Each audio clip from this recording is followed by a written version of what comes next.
1월 19일 월요일. 헨리 포드의 원칙. 자동차 왕으로 불리는 헨리 포드는 어려서부터 기계를 만지는 일을 좋아했습니다. 그 작은 흥미는 결국 가솔린 자동차 개발로 이어졌고, 나아가 대량 생산 체계를 구축하여 새로운 산업 시대를 여는 기초가 되었습니다. 그는 생산비가 절감되자 노동자의 임금을 오히려 올리는 과감한 결정을 내렸고, 이는 지속 가능한 경영의 모범이 되었습니다. 포드는 평생 붙들어야 할 원칙을 분명히 알고 있었습니다. 자신이 무엇을 하는지 확실히 이해하며 분명한 동기를 세웠고, 이는 그가 어려움을 뚫고 나아가는 끈기가 되었습니다. 또한 구체적이면서도 건실한 계획을 세우고 꾸준히 점검하며 목적을 향해 끝까지 걸어갈 수 있도록 의지력과 좋은 습관을 길러갔습니다. 더불어 그는 항상 다른 사람의 입장에서 생각하며 협력하는 태도를 잃지 않았습니다. 혼자 이루는 성취에는 한계가 있다는 사실을 잘 알고 있었기 때문입니다. 새해를 시작하는 우리는 어떨까요? 장애나 불행이 눈앞에 보인다는 이유로 쉽게 체념한다면 결코 목적지에 도달할 수 없습니다. 하나님은 끝까지 붙드는 사람에게 새로운 길을 여시고 작은 시작을 큰 열매로 바꾸시는 분입니다. 오늘의 말씀. 너의 행사를 여호와께 맡기라. 그리하면 내가 경영하는 것이 이루어지리라. 오늘의 만나. 하나님께서 주신 소명을 분명히 알고 계획하며 끝까지 나아가십시오. 함께 협력할 때 더 큰 열매를 맺습니다.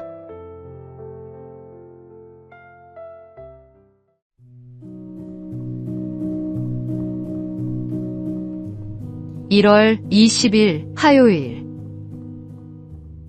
준비된 자의 선행. 경기도 가평군의 한 식당.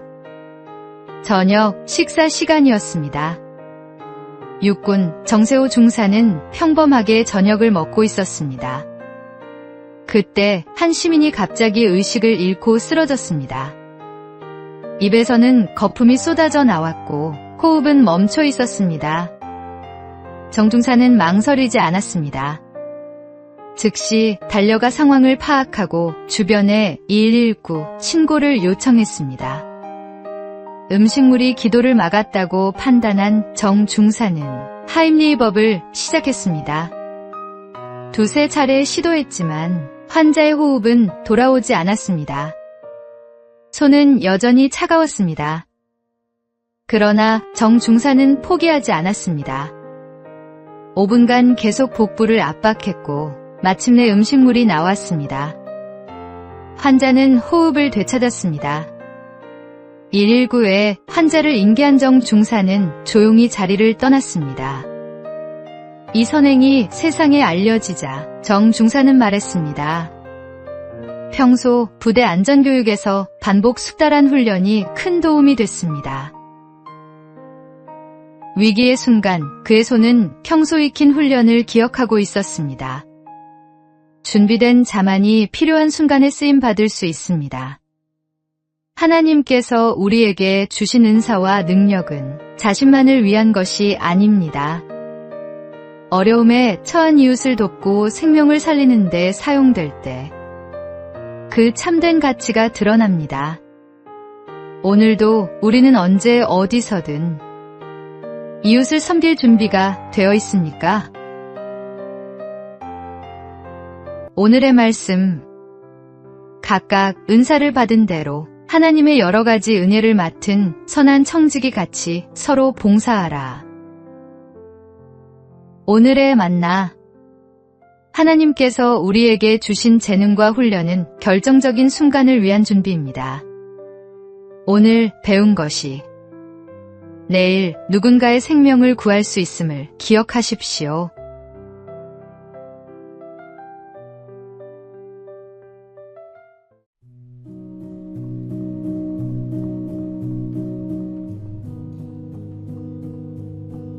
1월 21일 수요일. 보이지 않는 경계선. 누군가 오래된 어항에서 산금붕어를 넓은 수조로 옮겨 주었다는 이야기가 있습니다. 새 수조는 훨씬 넓고 마음껏 헤엄칠 수 있는 공간이 있었지요. 그런데 금붕어는 넓은 공간이 생겼음에도 불구하고 단 한 곳만 맴돌며 작은 원을 그리며 헤엄쳤다고 합니다. 어항에 있을 때 부딪히지 않으려고 익숙해진 그 작은 동선에서 벗어나지 못하는 것이었습니다. 더 이상 벽이 가로막고 있지 않는데도 스스로 만들어 놓은 보이지 않는 경계선을 넘지 못한 것입니다. 사람도 이와 크게 다르지 않습니다. 반복된 실패, 마음의 상처, 좌절의 기억 때문에 더 이상 시도해봐야 소용없다고 생각하는 순간이 찾아옵니다. 사실은 이미 넓어진 길이 있음에도 예전의 한계 안에서만 움직이며 스스로를 가두어 버리곤 합니다. 당신 마음속에도 그런 보이지 않는 선이 있습니까? 그러나 기억해야 합니다. 우리는 하나님께서 주신 가능성과 힘을 가진 존재입니다. 어항 속의 작은 원을 그리던 금붕어처럼 머물 필요가 없습니다. 이미 길은 넓게 열려 있습니다. 당신을 가두던 마음의 선을 지우십시오. 그 너머에는 하나님이 준비하신 더 넓은 삶이 기다리고 있습니다. 오늘의 말씀. 내게 능력 주시는 자 안에서 내가 모든 것을 할 수 있느니라. 오늘의 만나. 과거의 실패가 만든 보이지 않는 한계를 넘어서십시오. 하나님 안에서 우리는 무한한 가능성을 가진 존재입니다.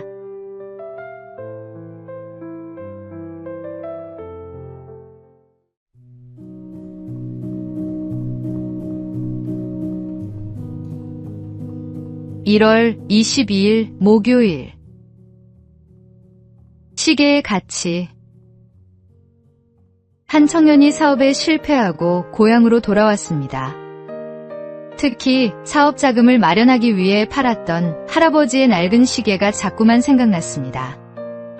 그 시계는 할아버지의 하나 남은 유품이었지만 팔 때는 겨우 몇만 원을 받았습니다. 몇 년 후 청년은 작은 회사에 취직해 성실하게 일하며 조금씩 자리를 잡아갔습니다. 어느 날 우연히 골동품 경매장을 지나가다가 진열장에서 눈에 익은 할아버지의 그 시계를 발견했습니다. 놀랍게도 그 시계는 희귀한 빈티지 시계로 경매 예상가가 수천만 원에 달했습니다. 청년은 그제야 깨달았습니다.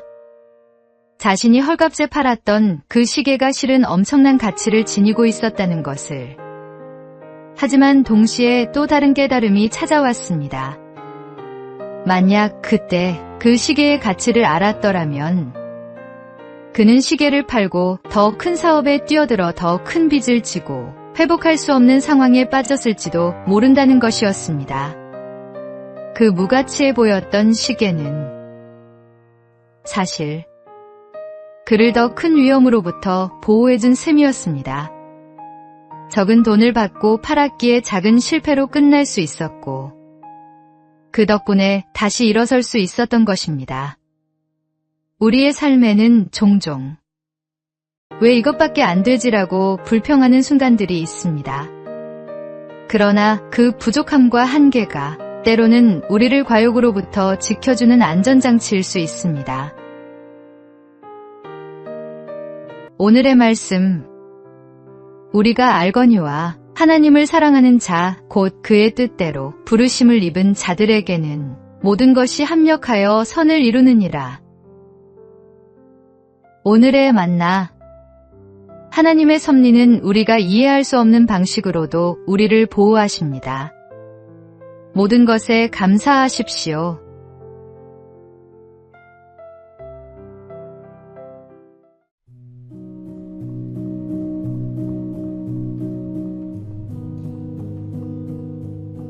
(1월 23일) 금요일.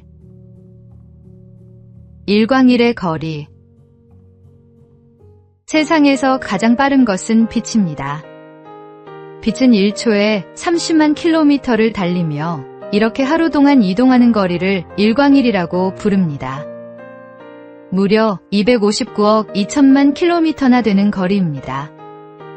놀랍게도 인류가 만든 우주 탐사선 중 가장 멀리 날아가고 있는 보이저 1호가 곧 이 일광일 지점에 도달하게 됩니다. 1977년 지구를 떠난 이후 초속 17km로 쉬지 않고 우주를 향해 나아가며 가끔 지구로 신호를 보내고 있습니다. 1990년에는 창백한 푸른 점이라는 유명한 사진을 남기기도 했습니다. 현재 지구에서 약 253억 킬로미터 떨어져 있는 보이저 1호는 2026년경 일광일에 이르게 됩니다. 우주의 시간으로 보면 49년은 찰나에 불과할지 모릅니다. 천문학자 칼 세이건은 우주 속 지구를 먼지 한 톨이라고 표현했습니다. 우리가 사는 이 작은 행성이 얼마나 미미한 존재인지 새삼 깨닫게 됩니다. 그러나 더 놀라운 사실이 있습니다. 광대한 우주를 말씀 한마디로 창조하신 하나님께서 그 우주보다 작은 우리 한 사람 한 사람을 기억하시고 돌보신다는 것입니다.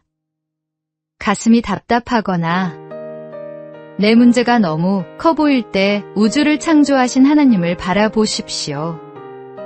그분의 능력과 사랑 안에서 우리의 삶은 결코 작은 존재가 아닙니다.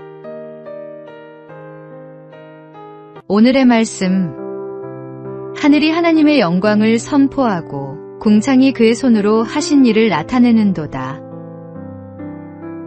오늘의 만나, 광대한 우주를 창조하신 하나님께서 작은 나를 기억하시고 사랑하십니다. 이 놀라운 사실에 감사하십시오.